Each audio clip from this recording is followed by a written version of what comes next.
अष्टपैलू व्यक्तिमत्व राम हुंडारे यांना राज्यस्तरीय पर्यावरण मित्र प्रेरणा पुरस्कार 2026 जाहीर।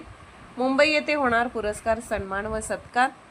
समृद्धी पर्यटन सांस्कृतिक सेवा विकास ट्रस्ट यांच्या वतीने दिला जाणारा राज्यस्तरीय पर्यावरण मित्र विकास रत्न प्रेरणा पुरस्कार 2026 हा पुरस्कार यंदा राम हुंडारे यांना जाहीर करण्यात आला आहे। या पुरस्काराबाबत त्यांना अधिकृत निवडपत्र देण्यात आले आहे।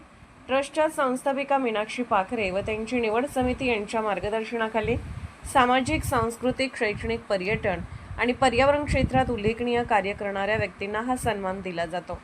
यावर्षी विविध क्षेत्रातील योगदान लक्षात घेऊन राम हुंडारे यांची निवड करण्यात आली आहे। राम हुंडारे हे गेल्या अनेक वर्षापासून पर्यावरणासाठी इको नेचर क्लबच्या माध्यमातून पर्यावरण दूत डॉक्टर मनोज देवकर यांच्यासोबत सोलापुरात विविध ठिकाणी वृक्षारोपण करण्याचे व वृक्ष संवर्धनासाठी काम करत आहेत।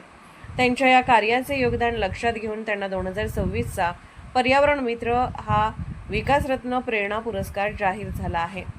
राम हुंडारे हे सारा न्यूज नेटवर्कचे संपादक म्हणूनही काम करत आहेत। या संदर्भातील पुरस्कार वितरण सोहळा 19 एप्रिल रोजी मुंबई येथे आयोजित करण्यात आला आहे।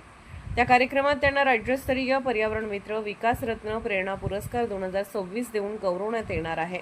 या पुरस्कारामुळे त्यांच्या कार्याचे सर्वत्र गौरव होत असून पर्यावरण व सामाजिक क्षेत्रात काम करणाऱ्यांना यामुळे प्रेरणा मिळणार असल्याची भावना व्यक्त करण्यात येत आहे।